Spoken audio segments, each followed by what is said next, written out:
Welcome to Becoming Parents podcast. I'm Jen Taylor, your host. I am mom of 18, and you can find me on momsrunningit.com. Remember, give a shout out to those who are brave enough to share their stories with us on how they have become parents. Let's dive right in.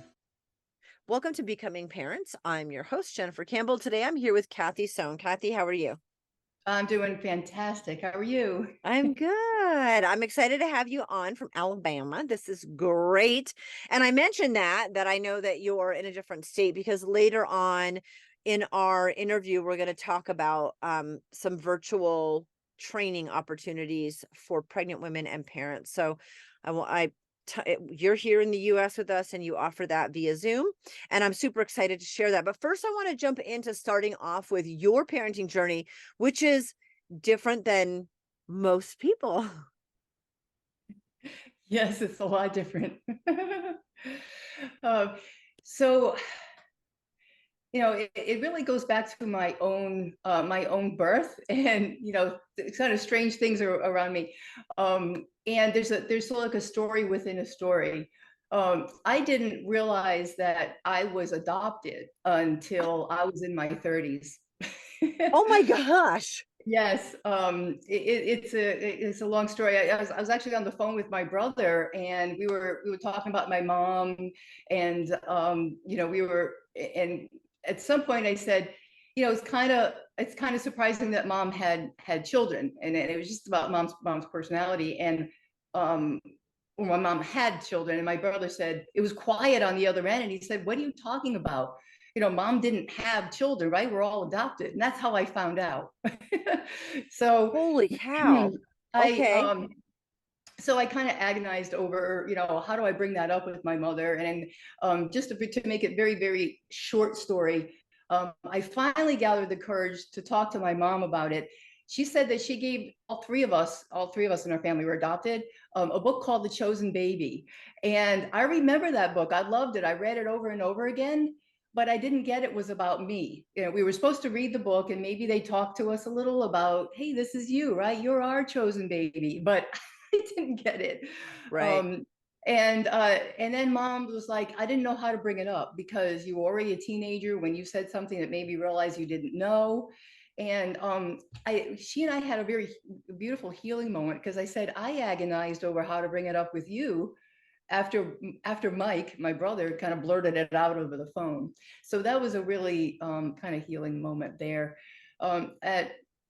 At that point, I had been married for maybe a couple of years. I met my husband later in life, and we didn't try to have children right away. I had a government job that took me overseas, and we just really kind of lived that life, did a lot of traveling, did that all first. I know a Mm-hmm. lot of parents will have their kids young, and then they go off and jet set. Me. And I think you did. I loved being a young mom, but I think that's a smarter way to do it is to do things before you have kids and settle into it. But Yeah, yes, we did it opposite.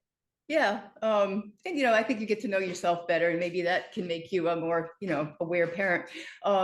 So when we finally looked up and said, gee, maybe we should think about having kids, as I was, the biological clock was ticking, Yeah. then it took, geez, probably about 5 years, where increasingly moving us in the direction of fertility treatments. And we tried everything leading up to finally IVF.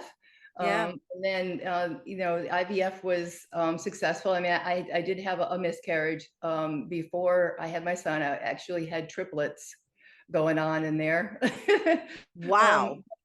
it was early on. It wasn't too far along, thank God, that my body was like, this isn't going to work. So, but I was ultimately successful. And then 4 years, almost 4 years later, I had my daughter. So my son is 14 now. He is on the autism spectrum, so he's got some challenges, but just a beautiful, beautiful child. And my daughter's 10. So So it's wait, and how I tell me again how old you were when they were both born. yes. So I think I was like late 40s when my son was born, and I was like 50, 52, 51, something like that when Sarah was born, because I'm just about to turn 62. I mean, Like whoop whoop. So you went through IVF. You had the miscarriage first of triplets. Holy cow! And then did the next two times with IVF work fine, or did you have to go through several tries before Yeah. post pregnancy? Yeah, so it's an interesting story. So the next one worked for Benjamin, and then I had frozen embryos. And when I decided I was ready to go for Sarah, they didn't. None of them worked. I mean, so that was disappointment after disappointment over those Oh, next couple yep. of years. And I had to do a fresh cycle. So my husband and I like sold everything that wasn't nailed down. We were like joking how the cats were running and hiding because we were, we sold so much on eBay to raise the money because IVF can be very expensive to do the fresh cycle. And when I had something like 12 frozen embryos, and they implanted two, and that following Monday, when I had a blood test for my hormone levels, the nurse was white when she came to talk to me because she was going to tell me how many were viable to freeze. And Okay. she said, I don't know how to tell you this, but none of them were viable to freeze. So that was a one-shot deal after all we had done to go for another child. We had sold there, all of that stuff. We even like took out a loan on my car. I mean, it was just crazy. And we raised the money, and it ended up being a one-shot deal. So I needed to, for those 2 weeks where I needed to wait to see whether it was successful, it was a very spiritual time for me to get calm, to know that, this is going to work. I had beautiful signs happen, like a little praying mantis came. Like I had little signs that I find. I just knew that everything was going to be okay. Sarah is such a force of nature. If I had known that back then, I would never had any doubt, because it's like, Yeah. I'm coming in. So Wow. So it was yeah, successful, obviously, and it one was egg successful. took, and that was Sarah. Yeah. Wow. Do you think you would have, if you had been able to freeze, do you think you would have tried again? No, not at Okay. my You not would at have my just age. had more attempts to get this, to get pregnant one more We were time. already planning to donate to Okay. the frozen embryos, yes, to people who couldn't afford. Wow. What a Yeah. wild story. So I'm almost 53 and I cannot imagine. It was fine though. I had my pregnancies were really easy. It's just both of them came early. So my Okay. water broke like early. So Benjamin ended up being very low birth weight. He Yeah, was 4 pounds, 12 ounces. Oh, no, he wasn't even, he was 3 pounds, 12 ounces, very right. tiny. Even though they said all along he looked like he was bigger, but he ended up being in the NICU for a couple of weeks. Yeah. Um, and Sarah too came, she was about 6 pounds something, so Okay. not too small, but everything went very well. I was, Wow. Because advanced maternal age, I think it's ridiculous. They started at 35. That's just stupid to me. But definitely in your late 40s, early 50s would be considered advanced maternal age. And there are, like, they give you lists and lists of potential complications. So, what an awesome success story all the way through. I really, really love that. So, you'd met your husband, you've been together for a while, you have these two babies, and sold everything. Um, and it totally worth it. Now, so take me through. I know at some point in this process, you and your husband created the business that you have. And I don't know the time. Take me through like the timeline, because I know sure. now Sarah's 10, right? Yes. So it actually, the work was actually created before I even met David. Okay. A very, very quick story here, Yep. because it's very powerful. When David was 13, he had something called double staph pneumonia, very, very debilitating disease. They didn't know how to cure it. They didn't have an antibiotic for it. And, he was um, just, they had experimental drugs on him. He was in a hospital for the longest time, and he was pronounced dead. He had no respirations, no pulse for a period of time.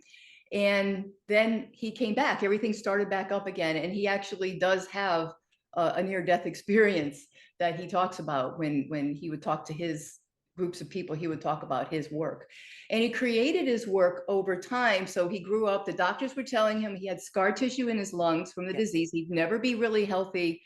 And he went on this personal quest for wellness. And he came out of college around the time of the human potential movement in the 70s and 80s, when there was LifeSpring and EST and a lot of the trainings for, I think there's a lot more now going on about, I guess, where there's this new awareness about personal development.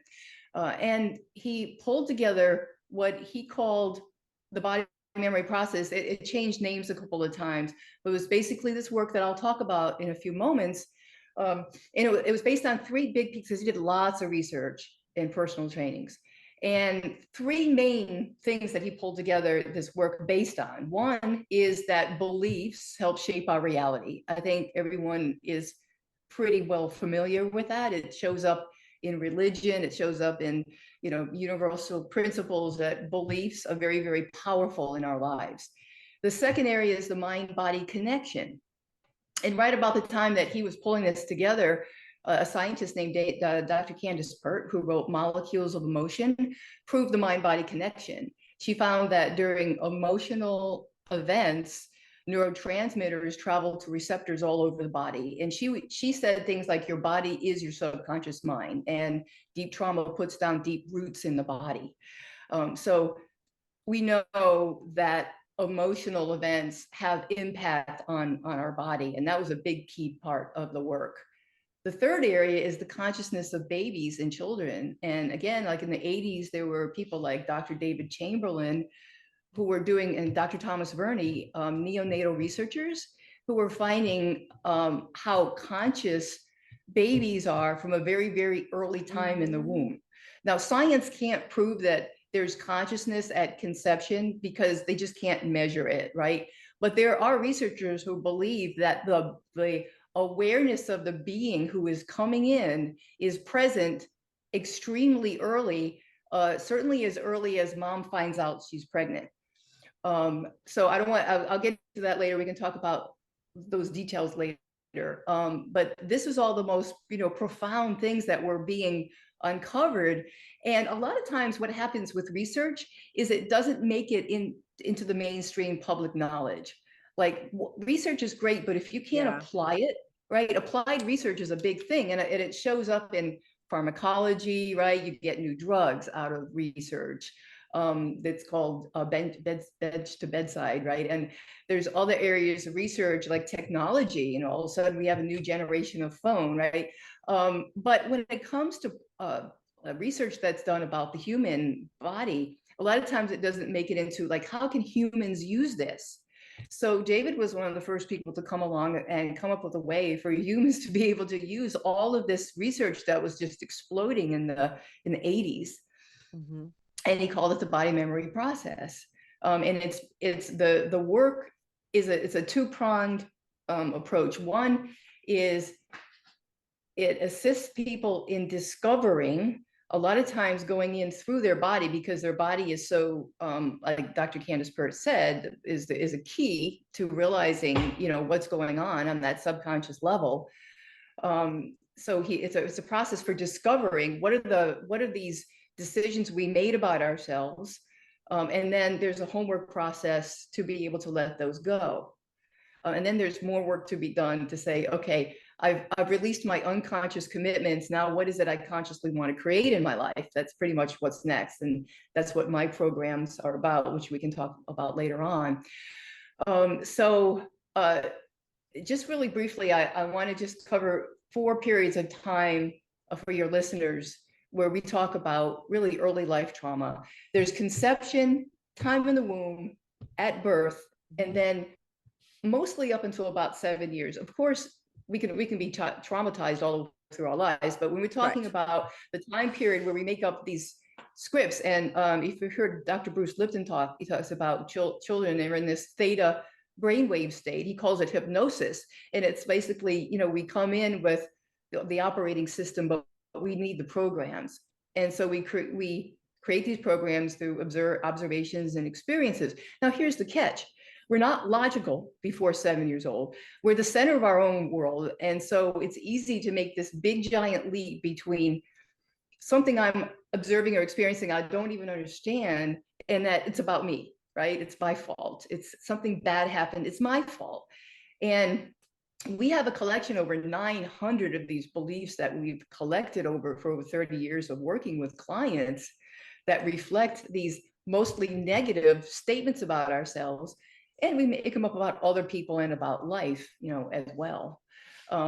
So, at conception, if you think about it, a woman, when she finds out she's going to be a mom, is either elated or kind of scared, and you may be, upset because maybe it's not the right time, or she just doesn't want to be a mom. Very emotional period of time. In the time in the womb, Dr. Thomas Verney, one of the neonatal researchers, proved that this awareness that babies have. He used to say that babies in the womb, like anything the pregnant woman thinks and feels, affects babies in the womb just as much as caffeine or nicotine or any other drug. Mm-hmm. So that they are listening, and they're processing information from these emotions. Again, these neurotransmitters like cortisol cross the placenta. So there is an impact in the womb. And there is also sort of, like, you could say, anecdotal evidence. It's not like hard science, but over all those years of working with clients, David started to see patterns and connections between what was happening in people's adult lives and what had occurred back when they were in the womb, at birth trauma, which is a whole big literature area itself, mm-hmm. and then before they were 7. When people were, when they were able to make these connections, they could figure out what they decided, and that's where they could use the work to be able to let that go, and their life would dramatically change. You know what's interesting? I'm a bereavement doula, and I work with women who have had a miscarriage or stillborn. And there's something called microchimerism, which I know crosses over the research you've done. It's basically saying that when you become pregnant, those cells become part of the mom. And so even with the baby's loss, that baby is actually part of you forever. It crosses over with like blood transfusions or organ transplants, like because you have the cells from another human being. But with the biggest part that I have looked into it with is that baby stays a part of you. It's a really, really big deal. Like, those cells are so connected forever that they can't separate them. So where women feel like, this is still a part of me, like, it is actually scientifically proven that it is a part of you. And yeah. Same thing, they do a lot of studies with twins because they're sharing that space, or multiple births, that they are connected in a different way because they share those cells. So I think this stuff is so fascinating. So I would like to share with you a story from my own life that was a very powerful healing for me that I did with the work. And it's one of the reasons why I believe in this work so much, and that I'm doing it now. When I met David, I had been working for the federal government for a while. And what I had noticed in my own life since the time when I was a little child is that I had difficulty speaking up. I wasn't very chatty. And I, of course, didn't know why. It was mostly if I needed to talk up, say, in front of my class. Even if I had to just say my name, like I'd almost pass out because I'd have such a physical reaction of fear. And then that was annoying when I was a child, but then I grew up, I became a manager in this job, and I need to talk in front of a group. When you're a manager, you need to talk, at least you need to talk in front of staff meetings. You need to talk to your people in groups. There's other things that I was expected to lead, conferences. I mean, it was big, as the more successful I became, the more I was expected to be a leader and talk in front of groups. I had all that leadership. I mean, I had it all inside me. I knew exactly what to do. But when it came time to stand in front of a group, I was able to do it. And people would say, you didn't look nervous to me. And I didn't know if they were just being polite or not. But inside, I was dying with all this. Just never changed. And when I learned about David, about the work from David, I was, of course, in fact, I edited his book on the work. I thought, gee, maybe I'll use this to figure out what's going on. So what I discovered was, and this is related to why I was adopted, My birth Okay. mother was very distraught, apparently, probably throughout my pregnancy. I would imagine she was very young, and maybe somebody in her life raged at her a lot about what she had gotten herself into. And it must have been really toxic in the womb for me. And maybe this was actually an act of mercy, but she tried to do a home abortion when I was only 6 months along in the womb. Now, this is 1961. And when I was born, I weighed under 2 pounds. Wow. So I was in the incubator for a long time. Yeah. And I of course didn't get enough touch, right? I'm sure I had tubes going everywhere, but here's what I discovered. It was the big key. And that's why I'm able to do things like do interviews on podcasts. I could never have done this before. What I discovered is that during that period of time, and again, it's not about language, it's about emotion, it's on an energy level. They watch me to see when I'm going to die, because I know that there were people who didn't believe I was going to make it. I mean, I think to this very day, even with all our technology, when a baby comes in who's hanging on to life by a thread, that tiny as I was, and certainly during that time period where they didn't have as much, things weren't as advanced. As groups of people would watch me, probably groups of medical people through the incubator, I'm perceiving this. Whatever they're saying, maybe even whatever they're thinking, because we're finding out about vibration, right? Things are about frequencies.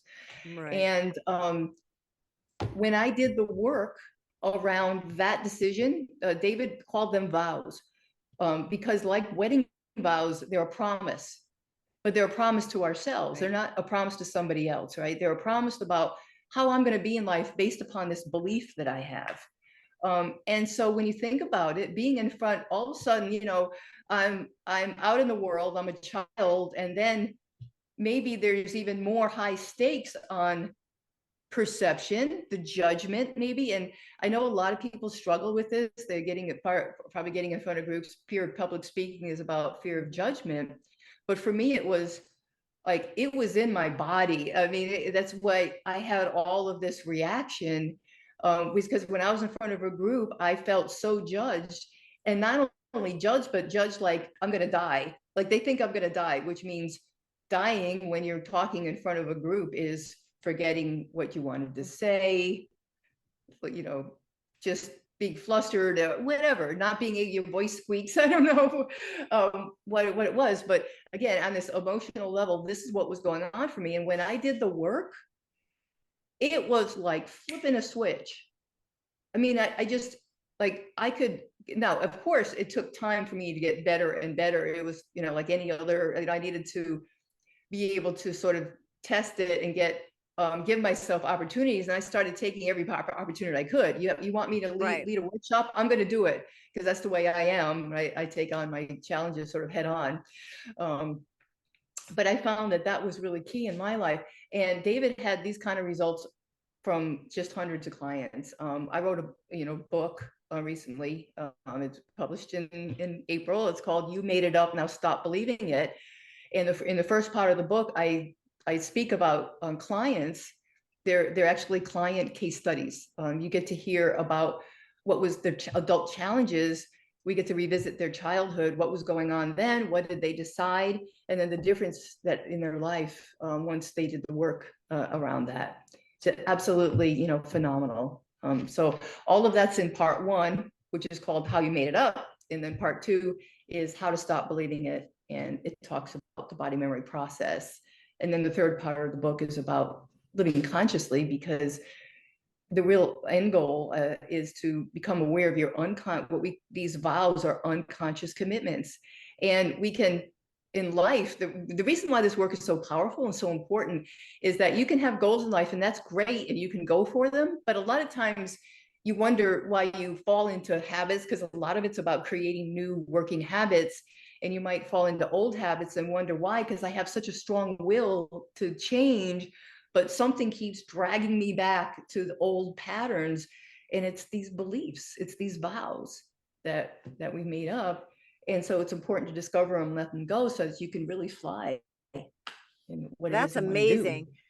Um, you have taken over this work, and I want you to talk about why you've taken this over. Your life has, I mean, you've had some really massive life changes. I think having kids is a massive life change in and of itself, but you waited till later, you went through IVF. That was a huge process. Your husband was already doing this work and from, triggered from when he was young.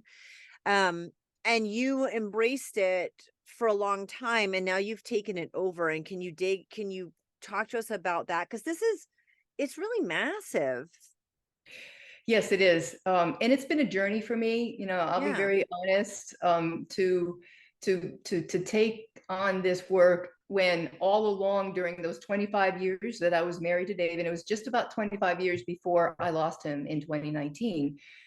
Um, Yeah. I was always in a role. I was the wind beneath his wings. Yeah. So I was the one who edited his book. I did promotional work, sort of part time because I was working a full time job, and then children came along. So I got really busy, and I found myself thinking about, gee, how much more I could do if I was able to just do this, promote him full time. And I kind of dream about that. Like that would be so great because I knew there's so many people we could serve with this work. And so when I lost David, and I mean, that was 2019. That was October 2019, just before the pandemic hit. And I was Yeah. in my last assignment in Hawaii. I was I was doing a management job in the government supporting the Pacific Command.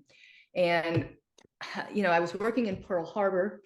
I was living, 20-30 minute commute away, and they started to close. It was expensive enough to get childcare, and then they closed the schools, and it became more. And I was like, I got to retire. So I retired, and then during the pandemic, I needed to sell a house and buy a house, and I needed to buy a house sight unseen.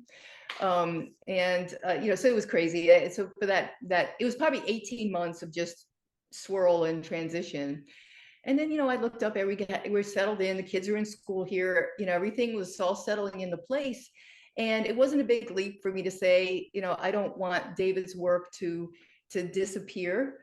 Um, and then it's been a real, over the last few years, it's been a real process of my stepping into that leadership role, being the face of the work where it was always David. And you could see, if you traced how I did it, it's been just a real evolution of my, really just relatively recently thinking of myself now as a belief coach. I am actually sort of going more in the direction of, I'm a belief coach, which I think might be a little more approachable. Mhm. Because sometimes I think people struggle with body memory process, like what is that? What does it mean? Right. It doesn't matter, right? Because that's part of how the work is done. And so through my own marketing and my own efforts to get this word out, I'm moving more in the direction of just coaching, right? I'm doing one-on-one coaching with people. I have a course that I've called Turn Trauma into Power. It's a multiple module course that teaches the work. You get those 900, over 900 vows, not to be overwhelmed with them. They are presented in a way that's a very useful tool. All the work is done. Like, you need to just sort of tune into what's going on in your life, what's going on in your body. Look at these vows. You can come up with your own vows relatively quickly. There's a whole process and a whole bunch of questions that will lead you through being able to do that. And then the course teaches the release, the work that, when we talk about the work around it, it teaches that. And then about get you going on conscious living. Maybe people who haven't heard about how to create their dream and live their dream, because that's really what it's all about, right? That's what we're here for. Everybody Yeah. has, right, a dream. Like, we're all so powerful. We all have stories, and we can all be a real beacon of light if we could just get our own stuff out of the way and move out. I mean, I'm still working on I that. agree. And That's, it's not a one and done, but I think you definitely hit a point where, I know I've worked through a lot of stuff and it's like then other things will still bubble up. I do know though that there's a significant difference when you've worked through the bulk of your trauma, the really tough stuff, and then the things that kind of bubble up are like, oh, that was maybe unexpected, but necessary. And it's not as huge and overwhelming. And it's actually some Yes. of that can be fun. You hit this point where you're like, no, I'm pretty good. And when things bubble up, I'll get through them and it's pretty good. But that initial bulk of trauma, Yeah. it's a huge relief, and it is a little challenging to get to the other side, and I love that there are options for people. I wanna make sure as we're wrapping up, like, everything's in our show notes. People can get in touch with you.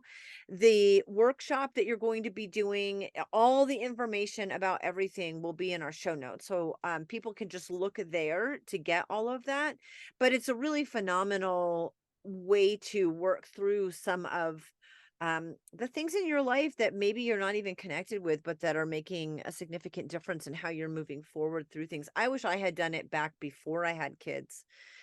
I know that, you want to be the best that you can be, but also for those moms who are pregnant, how much that, I mean, we know when we're pregnant how much we feel connected, but I love when the science backs it all up and then you realize, oh, I should probably do some things differently.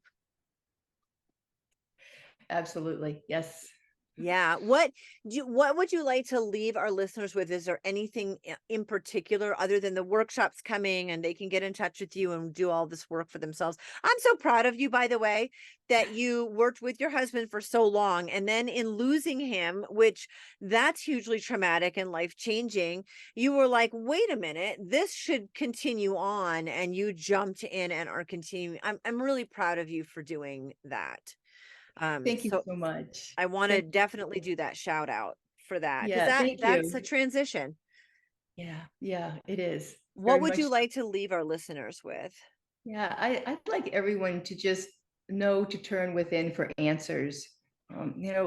Whether you do my work or someone else's, it's just I want everyone to just get it about um, the answers within you. Yeah. It's something in very often if you're having a struggle because life really I believe life is meant to work well, and so if you're coming upon on resistance, habits you don't like, problems in your challenges with your health, Mhm. relationships, finances, just take the moment. You owe it to yourself to just do a sort of what I call a 360. We called it in the government. We had managers had 360 assessments, right? How do our Okay. peers look at us? How do our supervisors look at us? How do our subordinates look at us? Just look all across your life and be honest, and take a look and just think, well, is it maybe time to explore what could be going on? Is it something that it's time to let it go so that I can really, and then get clear after you do that. Take some time to think about, do I have a dream? Do I have a dream? And what is it? Maybe something that you've just thought is unachievable. Revisit that. That's very powerful. Just doing those two things can be so powerful in your life. Thank you so much for being on. I appreciate you so much sharing the story, Kathy, and, being so open. Thank you. I really appreciate you having me on your show too. I love this. Oh, Thank you. good. See, as you've come a long way from being afraid you were gonna From- die. So